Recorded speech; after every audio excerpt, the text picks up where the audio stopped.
ಚಿಕ್ಕ ವಯಸ್ಸಲ್ಲಿಂದ ನಾವು ಟಿವಿದಲ್ಲಿ ನೋಡಿ ಬೆಳೆದ ಕ್ರಿಕೆಟರ್ ದಿನೇಶ್ ಕಾರ್ತಿಕ್ ಸರ್ ಅವ್ರನ್ನ ನಾನು ಸ್ಟ್ರೈಟ್ ಆಗಿ ಲೈವ್ ಆಗಿ ನೋಡಿದೆ. ಪ್ಲಸ್ ಅವ್ರ ಹತ್ರ ಒಂದು ಫೋಟೋ ತಗೊಂಡು ಪ್ಲಸ್ ಕ್ವಶನ್ ನಾನು ಅವ್ರಿಗೆ ಮಾಡಿದೆ. ಓಕೆ, ಸೊ ಆ ಒಂದು ವಿಡಿಯೋ ಕಂಪ್ಲೀಟ್ ಆಗಿ ನಾನು ಏನು ಕ್ವಶನ್ ಮಾಡಿದೆ, ಅವ್ರು ಏನು ಆನ್ಸರ್ ಕೊಟ್ಟರು, ಪ್ಲಸ್ ನನ್ನ ಜೊತೆ ಇನ್ನೂ ಒಬ್ಬರಿದ್ರು, ಇನ್ನೂ ಒಬ್ಬ ಗೆಸ್ಟು. ಸೊ ಅವರು ಕ್ವಶನ್ ಅನ್ನೋದನ್ನ ಕೇಳಿದ್ರು, ಸೊ ಅವ್ರಿಗೂ ಆನ್ಸರ್ ಅನ್ನೋದನ್ನ ಕೊಟ್ಟರು. ಓಕೆ, ಸೊ ಈ ವಿಡಿಯೋ ಕಂಪ್ಲೀಟ್ ಆಗಿ ನಾನು ಕೇಳಿರೋ ಕ್ವಶನ್ ಅವ್ರು ಏನು ಆನ್ಸರ್ ಕೊಟ್ಟರು ದಿನೇಶ್ ಕಾರ್ತಿಕ್ ಸರ್ ಅವರು, ಪ್ಲಸ್ ಇನ್ನೂ ಒಬ್ರು ಕ್ವಶನ್ ಕೇಳಿದ್ರು, ಅದು ಕಂಪ್ಲೀಟ್ ಕಾನ್ವರ್ಸೇಷನ್ ಅನ್ನೋದನ್ನ ನಾನು ಇಲ್ಲಿ ಹಾಕ್ತೀನಿ. ನೀವು ಆ ವಿಡಿಯೋನ ಪೂರ್ತಿ ನೋಡ್ಕೊಂಡು ಬನ್ನಿ, ನಾನು ಆಮೇಲೆ ನಿಮ್ ಜೊತೆ ಡಿಸ್ಕಸ್ ಮಾಡ್ತೀನಿ. First question. Okay, Akshay. Hi sir. Hello. இந்த பார்க்கறதுக்காக like I came from all over Bangalore. இல்ல borderல Tamil. Very good. So, yesterday only I got to know about that I have an opportunity to attend this event. So I saw. He attended the Bangalore event also. Okay. Then his husband is coming here also from Bangalore. He traveling here also. Venkatesh Prasad நானா நீங்க decide பண்ணுவோம். So in தெரிஞ்ச உடனே like whatever it takes like இங்க வந்து காலையில flight miss பண்ணி இன்னொரு flight போச்சு. So update பண்ணி வந்து சேர்ந்தேன். Finally I'm here. My question is நீங்க வந்து நிறைய hats act பண்றீங்க. Like you are wearing more hats like in terms of playing cricket, and I'm really passionate about your consistency and dedication. நீங்க come back பண்ணது அந்த 6 அடிச்சது like in Nidas Trophy. I was literally jumping on that moment. So what actually drives you? So எவ்வளோதா back step போனாலும் like you are focusing on again and again. IPL இருக்கட்டும், Indian team இருக்கட்டும், like your commentary in Ashes outstanding. So my drive and then like what makes you to moving on day-to-day basis? See, I think I always it's a bad analogy, but in a way I believe in it actually. It's a lot like the apps that happen on your iOS platform, Android platform. I think so I just believe that in life right now where we are, it's a fast moving world. It is very important to constantly update yourself. So I came to a stage when I felt that I don't know how much more I can play. So then I realized what's the next step for me to grow in life. And the opportunity for broadcasting came. I did a little bit of work as a commentator. They really liked it. Interestingly, I started in England. And then I started moving and doing in different places. Now I've come to a stage where I don't know how much longer I can play. I'm definitely at the fag end of my cricketing career. I feel that I connect with people. I believe in connecting with people a lot. I genuinely feel that's one of my biggest strengths. To have the empathy and to make people, empower people to be the best that they can be. So I thought coaching is a good place to be. So I've constantly looked at life as what is the next step for me to grow. So that's the question I've constantly asked myself. So even while playing, when I started, let's say when I started playing for the country in 2004, exactly 2 decades ago, MS Dhoni was behind me. So both of us went on a tour, where I was the first keeper and he was the second keeper. But I got picked to play for the Indian team first. Then MS Dhoni got the opportunity to play in that India A series, and he did so well that he went into the white ball side and I was in the red ball side. And in a matter of time, in about 6 to 12 months, he became the phenomenon that he was. So I quickly realized that for me to now be a part of the Indian team, I cannot just be a wicket-keeper batsman, because wicket-keeping is a skill where anybody who is good at it has managed to do it for anywhere between 5 to 8 years consistently. If you take the previous ones, Syed Kirmani or Kiran More, whoever, Gilchrist, Ian Healy, anybody, you do well, you can do 5 to 8 years, and nobody was topping MS Dhoni at that stage. He was just too big and too good not to grow.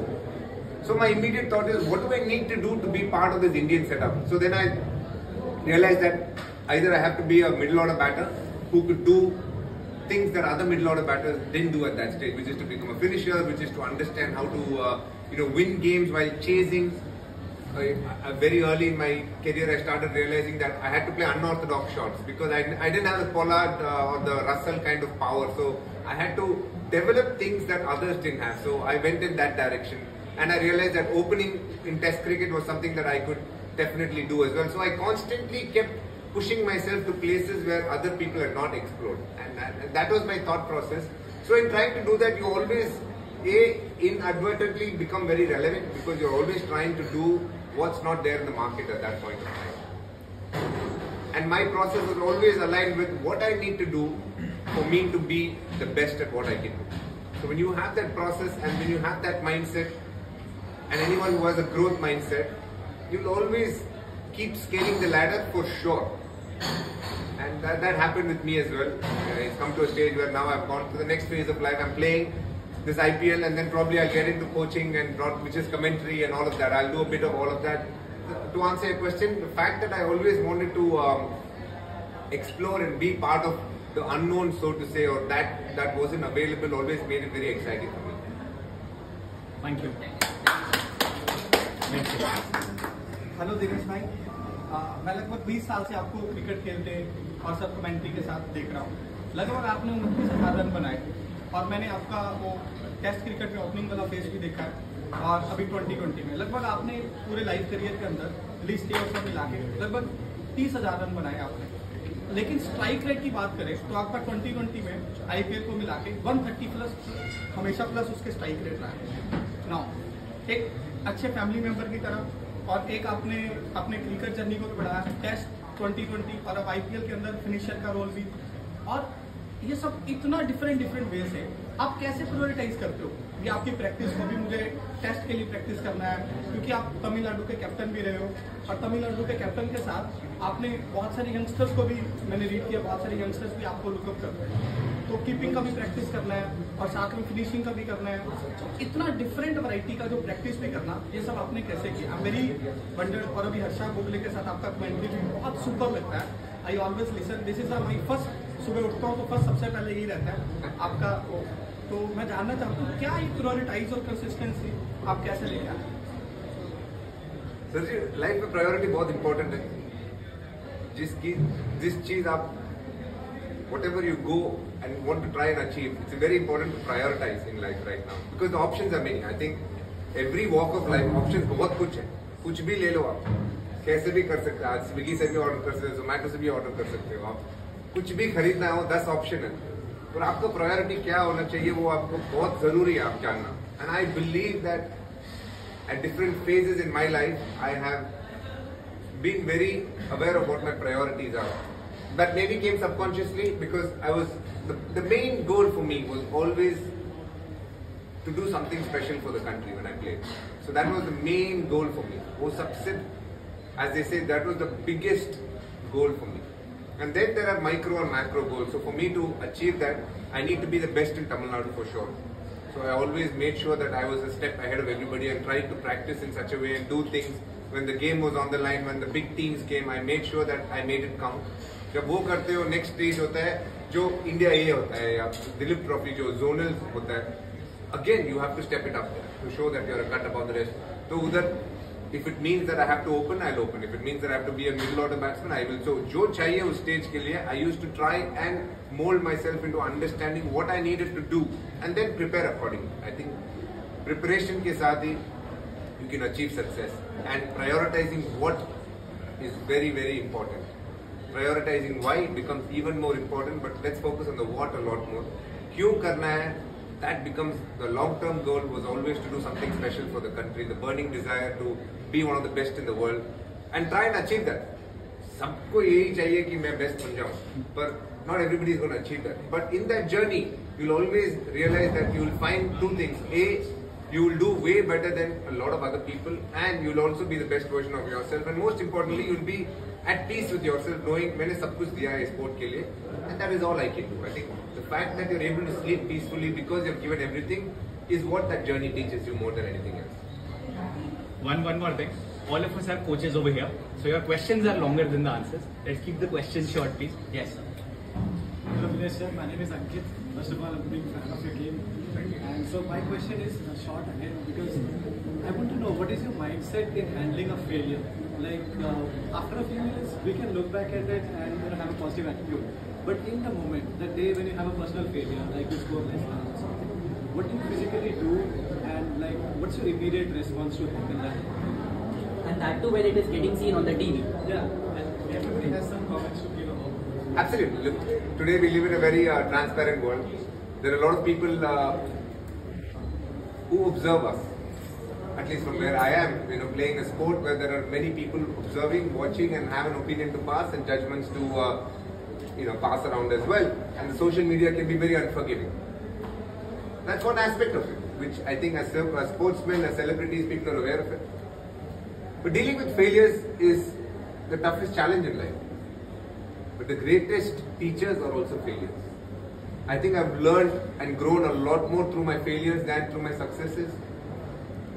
To deal with success is very easy. Everything comes along with it. There is happiness, there are people looking at you, there is a sense of awe that everybody looks at you and goes, wow.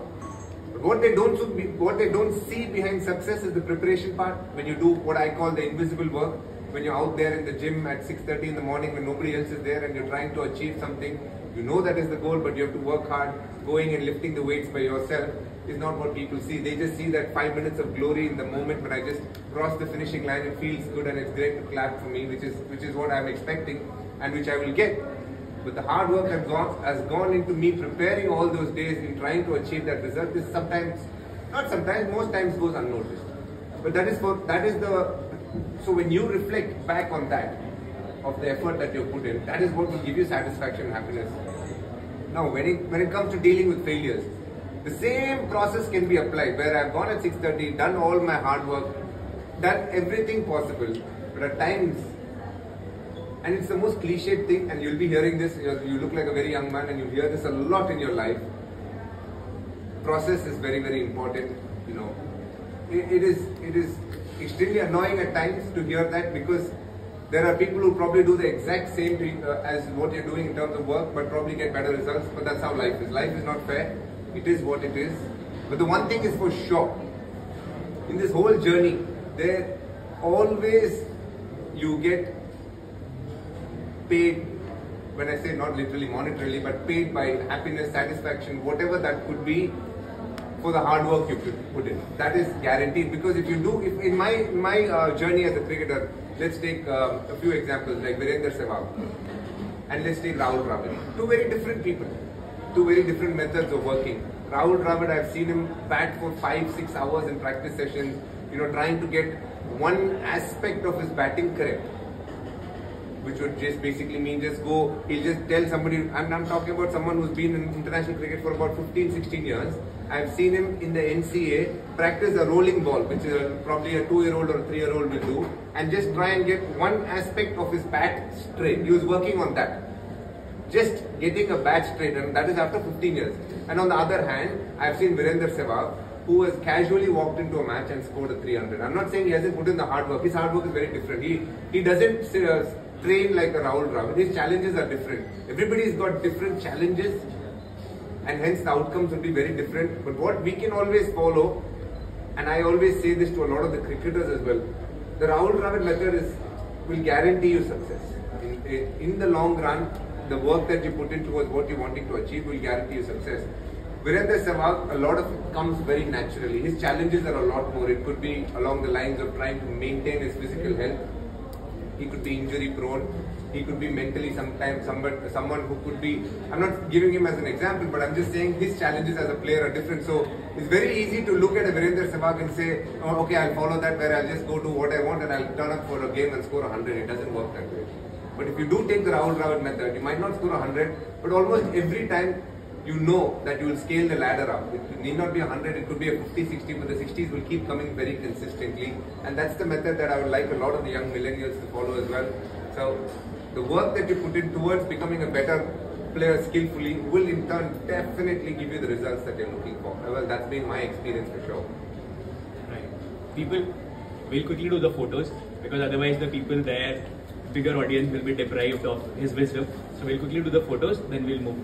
Okay, ನೀವು ಆ video ಈಗ complete ಆಗಿ ಮುಗಿಸಿರ್ತೀರಾ. So ನಾನು ಹೆಂಗೆ ಈ ಒಂದು opportunity ನನಗೆ ಸಿಕ್ತು, ಸೊ ನಾನು ಒಂದು 3 ಸ್ಟೆಪ್ಸ್ ನಾನು ಫಾಲೋ ಮಾಡಿದೆ. ಅದು ಏನು ಅನ್ನೋದನ್ನ ನಿಮ್ಗೆ ನೆಕ್ಸ್ಟ್ ವಿಡಿಯೋ ನಾನು ಡೈರೆಕ್ಟ್ ಆಗಿ ಅಪ್ಲೋಡ್ ಮಾಡಿರ್ತೀನಿ. ನಮ್ಮ ಚಾನಲ್ ಅಲ್ಲೇ ಇರುತ್ತೆ, ಹೋಗಿ ಚೆಕ್ಔಟ್ ಮಾಡಿ. ಸೊ ಈ ವಿಡಿಯೋ ಆದ್ಮೇಲೆ ಆ ವಿಡಿಯೋ ನೆಕ್ಸ್ಟ್ ಡೇನೆ ಪೋಸ್ಟ್ ಮಾಡಿರ್ತೀನಿ. ಸೊ ಅದರಲ್ಲಿ ನನ್ನ ಸ್ಟ್ರಾಟಜೀಸ್ನೆಲ್ಲ ನಿಮ್ಗೆ ಹೇಳಿರ್ತೀನಿ. Until then, see you, bye, take care, stay fit and stay healthy.